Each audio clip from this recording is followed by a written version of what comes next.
ارني كلوب. لا لا لا لا لا ارني انا هبطل كلوب. اسجل فيديوهات معاك لا على فكره. لا لا لا لا هبطل يا عم. مش ناقصه. هي بص، هي مش ناقصه يا استفزاز. جدع مالك يا مش جدع. ناقصه استفزاز، مش ناقصه طب استنى بس. تحفيل، طب مش ناقصه. وانت دورك جاي يوم الاربعاء، انت مش داخل ناقصه. سخن ليه؟ انت داخل سخن ليه؟ اما اخشش سخن اخش واحدة ساقع يعني، مش فاهم. واحده واحده. ماشي. اهلا بيكم يا معلمين.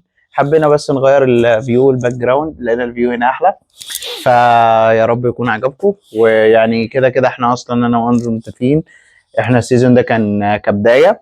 السيزون الجاي يعني مع بدايه الموسم الجاي هيبقى بقى في سيت اب مختلف بقى وكواليتي وحاجات احسن يعني. ولو في افكار يعني او حاجه حابين تشير معانا ابعتوا لنا، سواء برايفت ابعتوا، سيبوا في الكومنت او سيبوا اي حاجه. ان شاء الله يعني احنا ناويين السيزون الجاي يعني مع بدايه الموسم الجاي هيبقى في شكل وكواليتي احسن.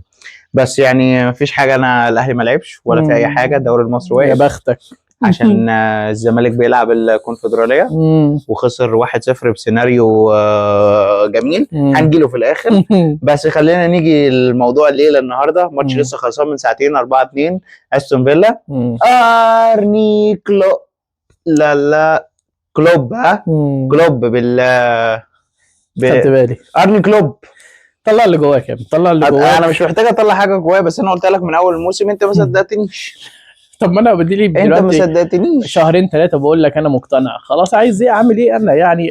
ولا انا الاداره ولا انا المشكله. هقول لك على حاجه. ولا الرئيس ولا اي حاجه. هقول لك على حاجه. انا مفرج ومشجع زي هقول لك على حاجه. مش عيب ان انت تخسر دوري ومش عيب ان انت تخسر ماتش، ماشي. جوارديولا دي يعني لاول مره في تاريخه تقريبا بيقرب ان هو يخسر دوريين ورا بعض.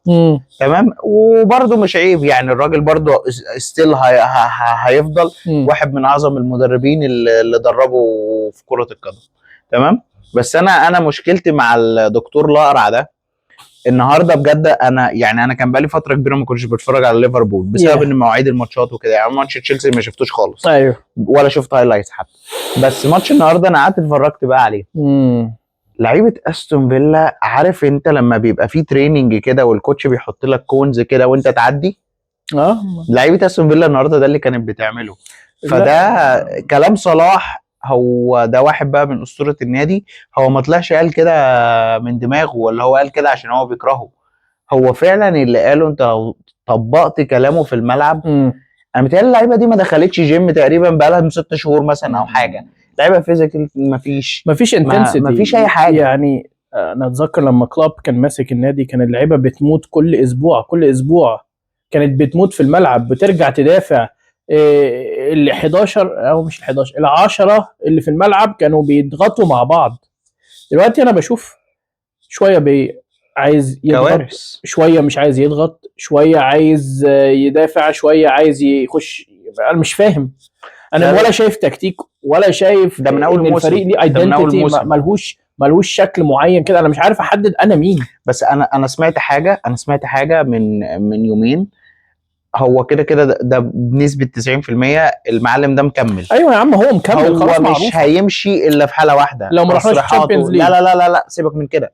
تصريحاته الناس اللي في ليفربول تقريبا هم مقتنعين بيه، وقال لك ان هو اللي عمله السنه اللي فاتت ده اوفر اتشيف ومش عارف ايه. لا اسمعني طيب. الكلام ده كلام فاضي. هو كلام فاضي. وشابي الونزو اهو هيروح تشيلسي دلوقتي علشان الكلام اللي بيتقال ده. عايز يجي ليفربول، هيموت ويجي يدرب ليفربول. واحنا مصممين نستمر مع واحد. ما هي الاداره مقتنعه بيه تمام. بس تصريحاته يعني صلاح طلع اتكلم.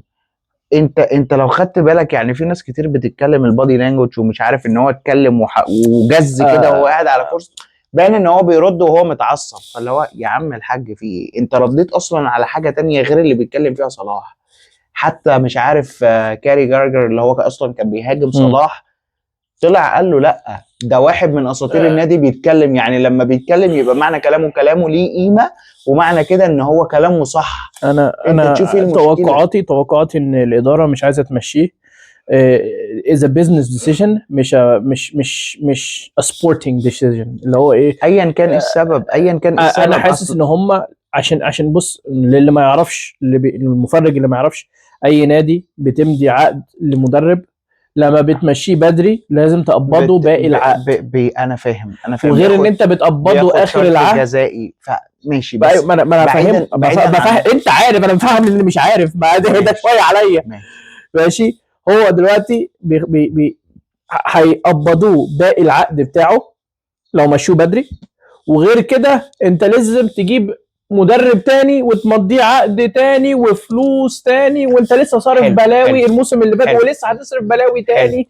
فانا بيتهيألي في فاينانشال ديسيجن. انا طبعا انا ما قريتش الكلام ده، انا بألف كده من عندي توقعاتي، دي توقعات مني. بس هقول لك على عشان انا مش شايف اي سبب تاني غير كده ان هم يستمروا بالحيوان ده. بص نفس الحاجه انا بس بقارن سيتويشن، ما بقارنش حاجه. ماشي. في الاهلي جه قال لك احنا مش اسمع معاك شيف الشاورما اللي عندنا قال لك احنا مش هينفع نمشيه عشان عقده، لو مشيناه هندي له بقيه عقده. وده فعلا ده كلام طلع في الاعلام، ده حاجه خلاص دي اكيد ماشي، ما دي معروفه تمام؟ لازم. طيب يا حبيبي انت ما مشيتوش عشان هتدي له بقيه عقده اللي هو كام؟ 6 مليون دولار. طبعا بالنسبه لاوروبا ده مش رقم، بس بالنسبه للرقم لا ده رقم كبير وكبير جدا. وغير انت لازم تجيب غيره. فانت هتدي له 6 مليون، فانت قلت لا انا مش هدفع ده وخلاص يكمل الموسم زي ما يكون، وبعد الموسم همشيه وادي له ايه شرط جزائي اللي هو 3 شهور او 4 شهور. تمام.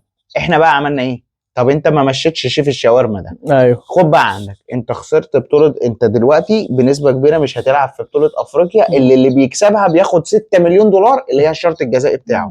مش بس كده، انت لو كنت رحت افريقيا وكسبتها كنت هتروح الانتر كونتيننتال دي يطلع لك منها مش عارف 4 مليون بلس كده. انت دلوقتي فرصتك بتقل ان انت تروح كاس العالم للانديه اللي هو في 2029 اللي هيبقى في المغرب.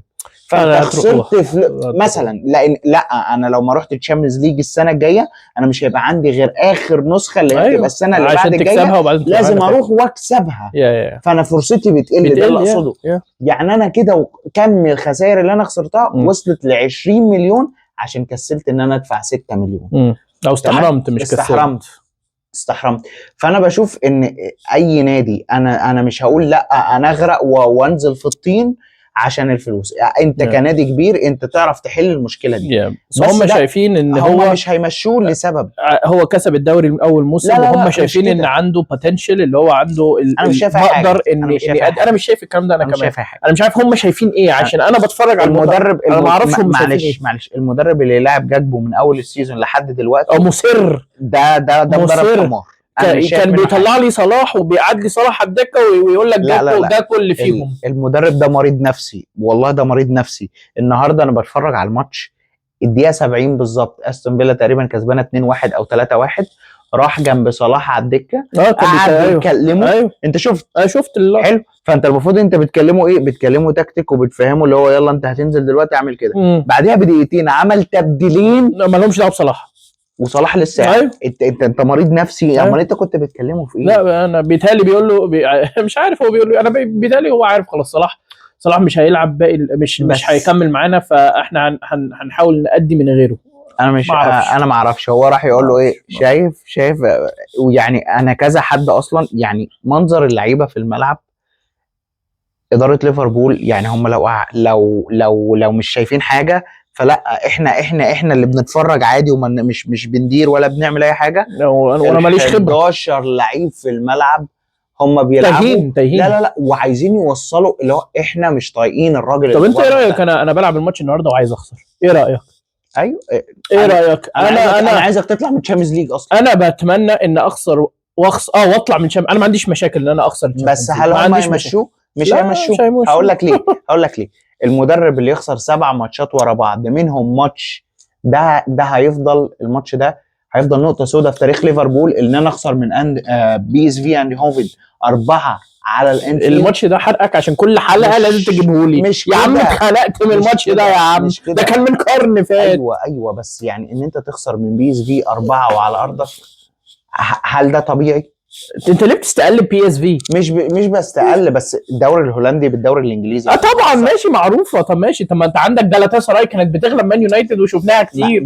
ماشي بس انا بتكلم مان يونايتد بقاله فتره كده تمام. بس انا بتكلم ليفربول بعد، هل ليفربول في اسوأ مواسمه مع كلوب كان بيخسر خساره 4 على الانفيلد؟ سيبك من كل ده، سيبك انا من كل ده. بديك مثل. المدرب ده خسر اكتر متوشه مع ليفربول في تاريخ ليفربول الموسم ده. بالظبط يعني. فانت ما سيبك من 4-1 ايندهوفن وبي اس والكلام ده كله، سيبك من كلام. بس خسر اكتر متوشه في موسم واحد.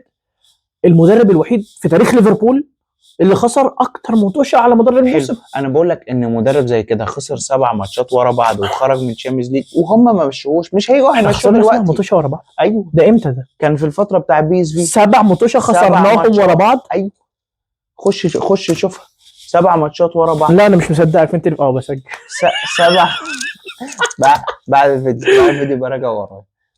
7 كانوا 7. انا لسه سامع المعلومه. مفيش تعادل. انا لسه سامع المعلومه. لا تشكيها لي عشان مش مصدق. انا حاضر الموسم كله، انا مش مصدق. ماشي طلعها لي معلش اشوفها. انا يمكن انا كنت واخد بالي. نحضر بس صدق انا ما عمري ما شفتها. يعني انا عارف كنت بتعادل، كنت اخسر ماتشين واكسب واحد، بس ان اخسر 7 متوشه ورا بعض على التوالي لا.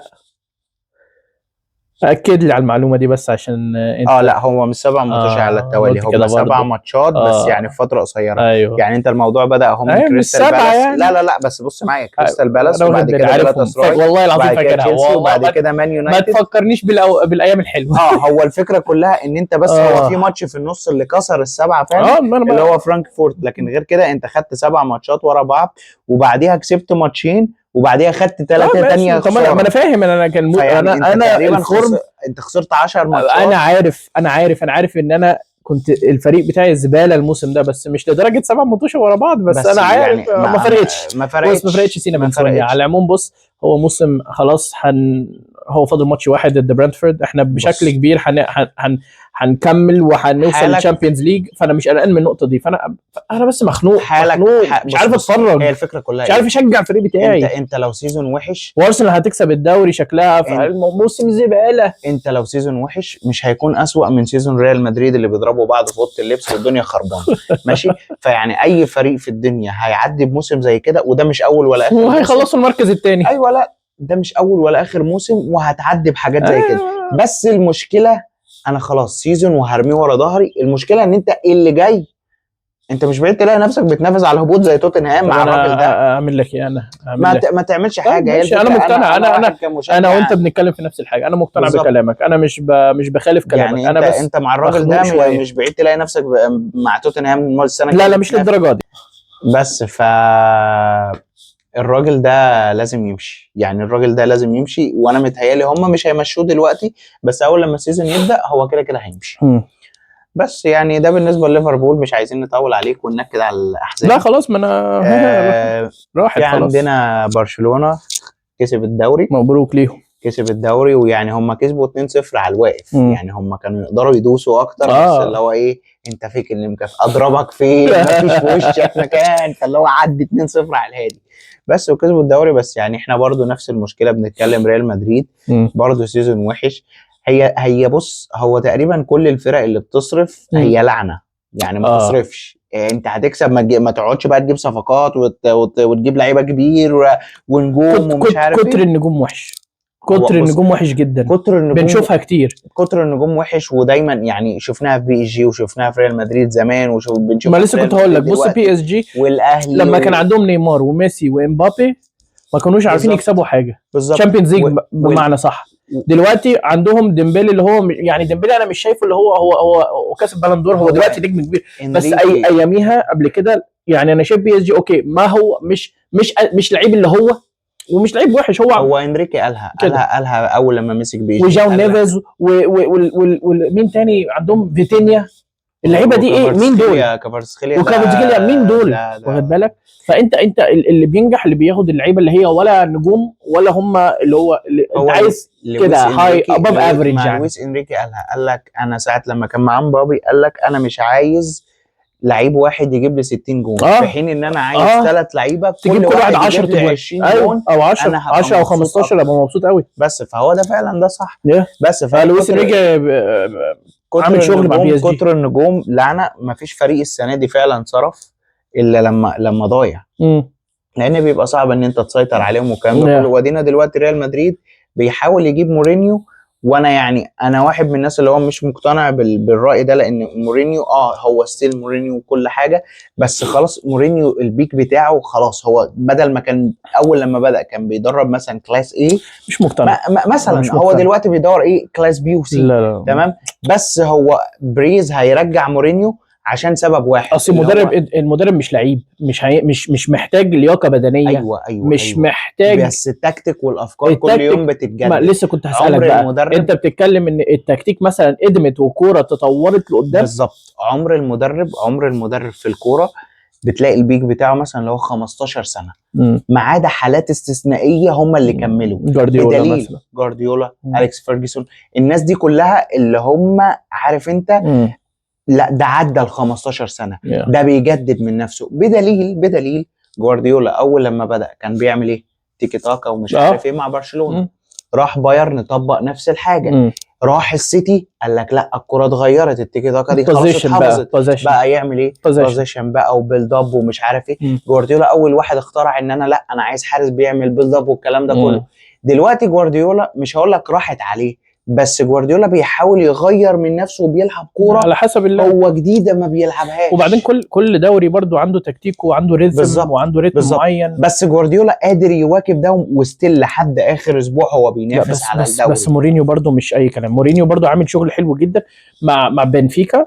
وانا هقول لك حاجه، هو ما خسرش الموسم اللي جاي مورينيو هيعمل شغل مع الريال. بص هو ممكن يعمل شغل في حاله واحده، لو الاداره كانت في ظهره ما تعملش معاه زي ما عملوا مع تشابي. لا ما هو خبره. هو خبره. هو من قبل ما يروح. ما تقارنش مورينيو بشابي. لا هو من قبل ما يروح هيقول له بص ادي عندك 1 2 3 لو حد فيهم بالزبط. عمل كده لولي وشه مش عارف مين اطلع بره. ومورينيو مدرب ليه شخصيه وما عندهوش تلت التلاته كامل اللي هو ما يعرفش ابوه. بالظبط. ومورينيو يعني هو بريز عايزه للسبب ده. ايوه بالظبط. انا عايزك سيبك من تكتيك وسيبك من اي حاجه، انا عايزك اللوكر روم دي بقى انا عايز معلم، وانا عايز حد انا عايز معلم بالظبط. دول عيال صغيرين وشابي قالها دول عيال بالظبط. حتى لو التكتيك بتاعك مش هيكون احسن حاجه بس اظبط لي العيال دي وهم هيلعبوا لوحدهم بس يتظبطوا. ما هم كلهم مهاره، فينيسيوس ومبابي ورودريجو عندهم وجود بيلينغهام عندهم جالاكتيكوس، يعني فريق كبير جدا والمفروض يكسب كل البطولات، بس عايزين مدرب قوي في الشخصيه قوي. ومورينيو من نوع ان ايه امبابي عمل هيقعد على الدكه ماتشين 3 ولا هيفرق معاه بالظبط. فمورينيو عشان كده بقول لك شخصيته اهم حاجه الاداره تكون وراه، ما يحصلش زي اللي حصل مع تشابي الونسو. اول لما حصلت خناقه مع فينيسيوس تشابي الونسو هو اللي مشي وفينيسيوس هو اللي قعد. الا احنا اللعيبه وصلت للماتش الاخراني، انا ما شفتش الماتش بس اللعيبه كانت الجمهور كان بيصفر عليهم وفينيسيوس كان بيشاور لهم 2 اللي هو انا كسبان 2 تشامبيونز ليج، اللي هو انت مجنون 15 بيتهيألي. لا ايوه 15 بس فينيسيوس بيقول لهم اللي هو لوحده فاللي هو يا ابني ما انت كسبان 2 مع النادي انت كسبانهم لوحده. ايوه صح. فلا بقينا بنشوف العجب في الكوره من اللعيبه، يعني بقت اللعيبه هي اللي بتتحكم في النادي وبتتحكم في الفرق، حاجه صعبه. فيعني اتمنى ان السياسه دي تتغير، لان لو فضلنا كده الكره هتبقى رايحه لحته وحشه قوي، ان اللعيبه هي اللي بتدير النادي مش النادي اللي بيدير اللعيبه. طيب نطلع من ريال مدريد، في حاجه تانية في اوروبا حابب نتكلم عليها؟ احنا ممكن انا مش في اوروبا خلاص بيتهيألي خلاص الموسم خلاص قرب يخلص والشامبيونز ليج فاينل جاي، فاحنا هنعمل بريفيو ليه بعدين اكيد. لسه عندنا وقت هنتكلم. انا دلوقتي بس قبل ما نختم الحلقه لازم عايز اسمع كلمتين منك، لا مش الزمالك، عن توقعاتك على اللي هيحصل يوم الاربعاء عشان ده يبقى جوله كبيره في الدوري المصري. هو ده مربوط برضو بماتش الزمالك بكره عنده ماتش اللي هو خلاص ده الفاينل. طبعا هم خسروا 1-0 بسيناريو رايحين جابوا جون، الفار يرجع يقوم حاسب ضربه جزاء، بدل ما كنت هتبقى كسبان 1-0 ترجع تبقى خسران 1-0. الحكم ما ظلمهمش، ما حدش يقول الحكم ما ظلمهمش، هي فعلا ضربه جزاء وهم عارفين انها ضربه جزاء. هو السيناريو بس اللي يضايق. بس انا بالنسبه لي كواحد اهلاوي اكيد مش عايز الزمالك يكسب، مش عايز الزمالك ياخد بطوله، لان ده هيساعد كمان الثقه بتاعته. بالظبط. هو امتى النهائي بتاعهم؟ النهائي بكره. بس فهم لو خسروا البطوله بكره البطوله دي هتاثر معاهم جامد، هتاثر عليهم في ماتش الدوري، او ممكن تاثر فيهم بشكل كويس ان هم يتحمسوا ان هم يكسبوا تاريخيا يطلعوا بلقب. تاريخيا الزمالك لو خسر واحده هتمر معاه تاريخيا. بس طيب فماتش بكره هيبقى له عامل رئيسي، عامل كبير على ماتش يوم الاربعاء. تعالى لي في الاربعاء بقى بسرعه. اما بقى بالنسبه ليوم الاربعاء عشان النور ربنا يا رب يخلص. ماشي. اما بالنسبه بقى ليوم الاربعاء يوم الاربع هيبقى فيه 3 ماتشات في نفس الوقت. بيراميدز هيلاعب سموحه، Yes. الاهلي هيلاعب المصري، Yes. الزمالك هيلاعب سيراميكا. تمام. كل حاجه ممكن تحصل، اي حاجه ممكن تحصل، ده بقى بحب انا الحاجات دي. اي حاجه ممكن تحصل. الزمالك محتاج يا يكسب يا يتعادل. تمام. يعني ما فيش اسهل من كده. لو اتعادل اخد الدوري. لو اتعادل اخد الدوري رسمي. تمام. مش من غير ما يبص على نتائج تمام. الفرق التانية. تمام. اما بقى لو خسر ففي سيناريو مر. الزمالك لو خسر بعد ما كان اول وخلاص ممكن يبقى الثالث، ممكن يبقى الثالث ويروح يلعب كونفدراليه. سيناريو. انا بالنسبه لي كاهلاوي نفسي في الدوري ومش عارف ايه والكلام ده كله، بس عشان اتكلم على ارض الواقع لا، الدوري صعب. انا محتاج ان الفرقتين واحد يخسر واحد يتعادل. وده او الاثنين يخسروا. احنا لو بنصلي اثنين وجمعه وبنعمل كل حاجه صعب. وبنطلع فلوس كل ساعتين. صعب. فالموضوع ان انا بالنسبه لي اتمنى، وده حاجه يعني ربنا يسامح اللي وصل الاهلي وجمهوره ان احنا بنتمنى بس انه نطلع مركز ثاني. عمرها ما حصلت في تاريخنا، صعب، عمرها ما حصلت. بس ان احنا نلعب افريقيا طبعا، لان الكونفدراليه دي يعني مش بطوله قويه.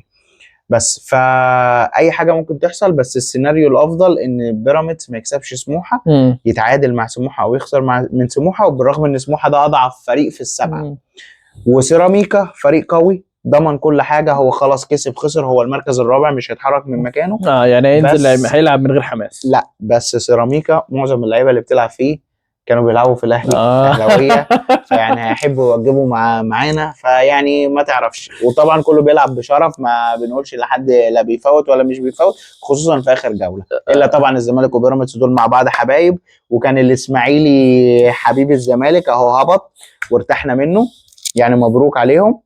عقبال بقى لما نشوف يوم الاربعاء اللي هيحصل. امين. واتمنى اجي الاسبوع الجاي احتفل بالدوري، يعني الله اعلم. ما بقاش متنكد وابقى زعلان بالكونفدراليه. ممكن لو كسبت الدوري نجيب جيست، سبيشال جيست. نجيب سبيشال جيست يعني ان شاء الله نكسب الدوري وهيبقى في سبيشال جيست. ما كسبناش الدوري هيبقى تقريبا هو لوحده في الحلقه. مش هنطلع. بس كده يا معلمين، دي كانت الحلقه بتاعت النهارده. اتمنى يكون الفيديو عجبكم والباك جراوند عجبتكم بتاعت النهارده، وان شاء الله نتقابل الاسبوع الجاي ونكون كسبانين الدوري ان شاء الله.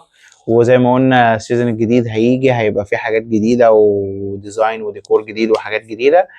اعملوا لايك وسبسكرايب وشير، ولو في اي كومنت او فيدباك سيبها تحت في الكومنت او ابعتها لنا برايفت انا واندرو. بس كده، سلام، مع السلامه.